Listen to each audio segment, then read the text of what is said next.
guys, it's Kylie here with Kylie's K9 Bootcamp, and today we're going to go over Gage's story.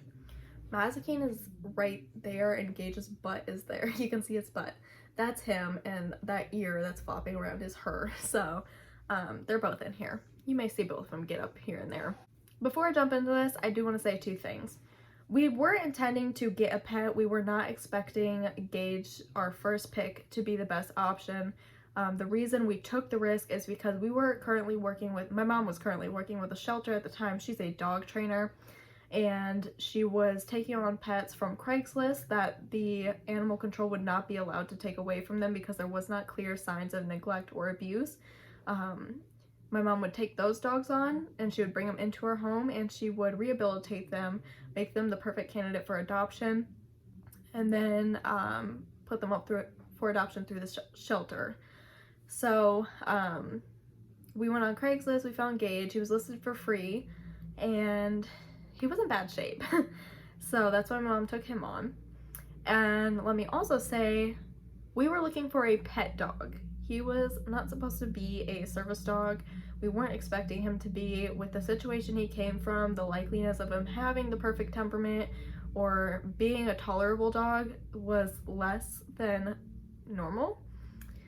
But the day we picked him up, he was happy as ever. You would never think that anything bad ever happened to him that day. And every day since, he has never been a scared dog of anything. He's been super nice about everything.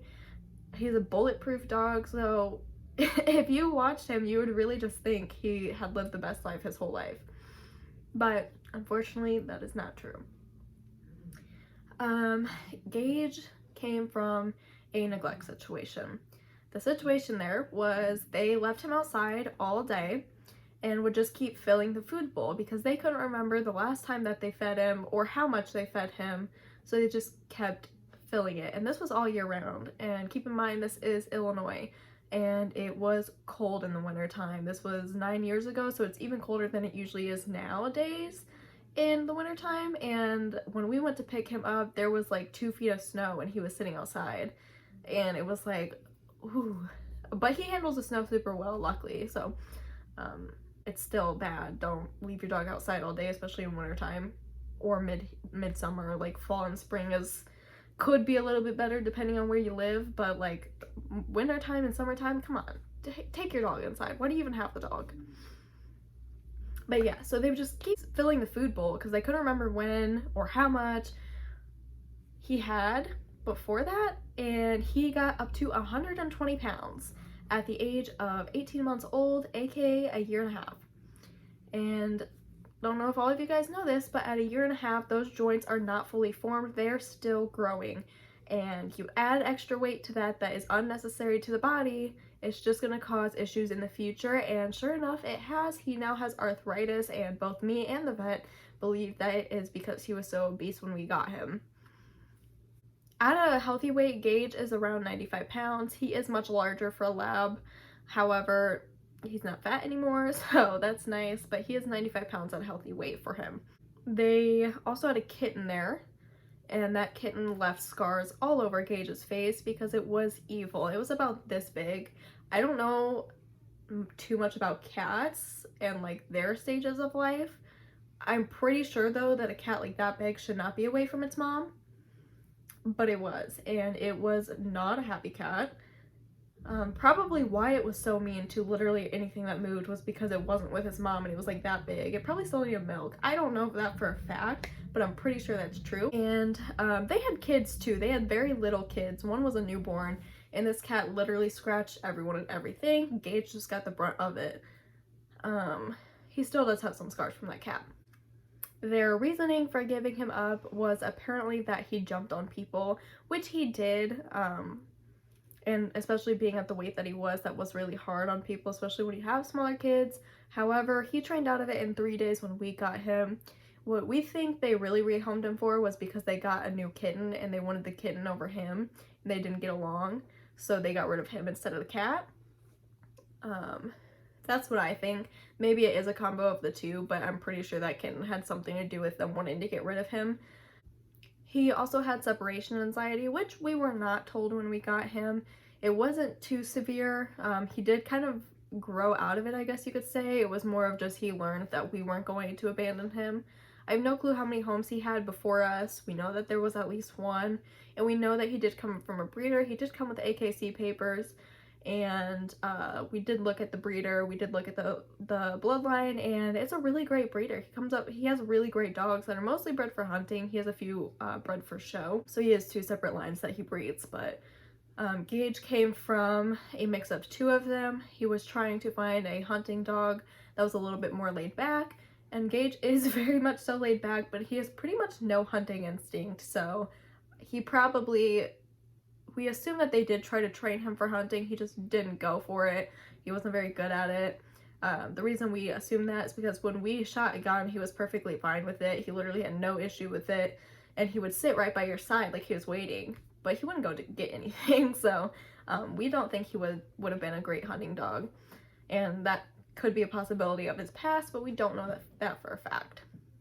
When it comes to Gage's personality at the time, he was always bulletproof, to be honest. Nothing really scared him much, except for like people leaving, and that was like his only issue behavior-wise, was he didn't like you leaving him. He had separation anxiety. Other than that, he was always a bulletproof dog. He wasn't scared of anything. He would run around. He had a lot of confidence.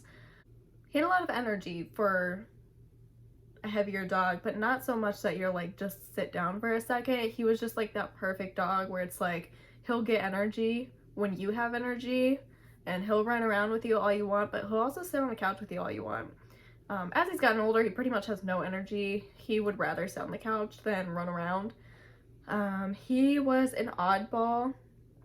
At around, I want to say like 5 years old, he completely quit playing with everything but a ball. He would still play fetch, and then around 6 to 7 years old, he quit playing fetch too, so he just kind of lost interest in toys. The only toys he'll chew on now is like a bone or something that tastes good or smells good. Other than that, he's not going to play with a toy. Temperament-wise, Gage was great. He's absolutely perfect. He still is to this day. He loves to please. He's very, very eager to learn. He learns things extremely fast. He's very, very calm, very mellow. Nothing scares him. He's never acted out in an aggressive way. Even when he was in extreme pain, he was still happy. So we've never had any sort of issue with him. He's always just been such that perfect dog that everybody wants. That's Gage. He was not intended for service work. The reason he ended up being a service dog, I wasn't even considering getting one. At the time, I really didn't know too much about service dogs other than they've been used for the blind. That's it. That's all I really knew. I wasn't too involved at the time. I was still learning about how to train dogs with my mom, and that was just going over basic obedience and how to look at different behaviors and what different behaviors mean, and then some agility stuff was all I was being taught at the time. I wasn't advanced in training at all. 9 years ago, it wasn't until Gage was around 7 where I could train a dog on my own confidently. Other than that, like before that, I wasn't super confident in my training skills. I still had more to learn, especially if I was going to be training service dogs, which I really don't do much of. I mostly am training pet dogs, or I train for the shelters. And I very, very rarely work with like a one-on-one client. I mostly work with the shelters because I prefer them. Honestly, they really listen to what I tell them to do with their dogs because they really care about them. Not saying that pet owners don't, they just don't put the time or energy into it, and they don't keep working with their dog. The shelters do that. So that's always nice, and I prefer to work with the shelters over one-on-one clients. The times that I do work with them is usually the shelter recommended. They come and continue seeing me for a specific dog, or sometimes they'll come in to drop their dog off at some of the no-kill shelters, and when they ask them why they decided to give up their dog, sometimes they'll just say, I can't, it has this, and this wrong, and the shelter offers them a low-cost / free trainer, which is me, and then they'll come over to me. And a lot of times those owners really are working for their dog because they almost had to give it up and they don't want to, so that's always really great to see. But yeah, at the time I had no clue how to train, but Gage made it a lot easier on me. A lot of his alerts were natural. I just did some shaping up, and my mom helped me out a lot too. He definitely needed leash manners worked on, because when we got him, I don't think he had ever really been walked much, because when you did walk him, it was like he was so excited to go anywhere, which is common in most dogs, but it was just like the way that he acted, it was like everything was so new. And so I really don't think he was walked before we got him, which would make sense because he was 120 pounds. But he was reactive to other dogs. Reactive does not mean aggressive, it just means they reacted in some way, shape, or form. With him, he would get so excited, he would literally like whine at the other dog and try to pull you, and he would usually succeed because he's a strong dog. So he would pull, so we had to work on that and got over that quickly. We made sure that he had plenty of play dates with other dogs because it seemed like he really wanted to meet other dogs all the time, and I don't think he was socialized too much with them. Most of his personality worked out with other dogs because he's so adjustable to other dogs, and he really is socially intelligent with other dogs. He's so aware of what they're feeling that he knows when to back off, he knows when to go ahead and play, he knows when to get away from that dog if the dog needs correct. He's just always been really good with other dogs and even children. He's just been a great dog. But he just made it a lot easier on me to train my first personal service dog, and he continued working until he was about 8 years old, and at that point he was starting to phase out of working. At 8 years old, he wasn't phasing out too much. It was just whenever my mom went with me, he wouldn't go, or he would go on occasion on great days. His arthritis wasn't too bad at that time. And then at 9 years old, we started, well, at 8 years old, I don't think he even had, he didn't have an arthritis diagnosis yet at 8 years old. At 9 years old, he was diagnosed with arthritis. Again, it still wasn't bad. So then he started phasing out a bit more, where he was doing very, I mean, I don't leave my house very often anyways, but when I did, we made sure it was short outings, and it wasn't anything strenuous on him, and he quit doing mobility and guide work at 8 years old. And then this year he finally completely retired. He was pretty much completely retired. He did a few short outings with me after I had received Mazikeen. Before that, he didn't really go anywhere with me, and I just had to go with my mom. But then I got a job, so he needed to go with me so that he could monitor me because my mom wasn't there to monitor me. And he did great there. He got to lay down most of the day because it's an office job, so that was perfectly fine for him. And I did clear everything with his vet. His vet is great. And then we got Mazikeen, and he still worked for a little bit while I had her, and then she came in at around 4 months old, I want to say, because it is a quiet place. It's easy to train her there, and all of them didn't mind that she wasn't going to be well behaved. I talked to them beforehand, and then on bad days he would phase back in for those really bad days to help me out, and now he's completely done with working. So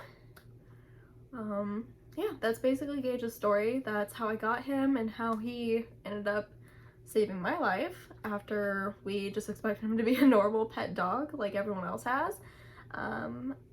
Yeah, I think next week I'll do Mazikeen's story next Wednesday, and this coming Saturday will be another educational video.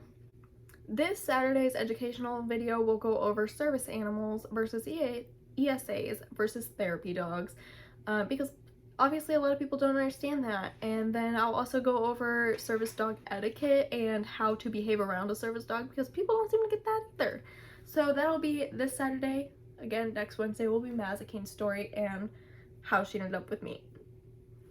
I hope you guys enjoyed. You can follow us on Instagram at Kylie's Service Canines. And I think that's it. As always, we love you.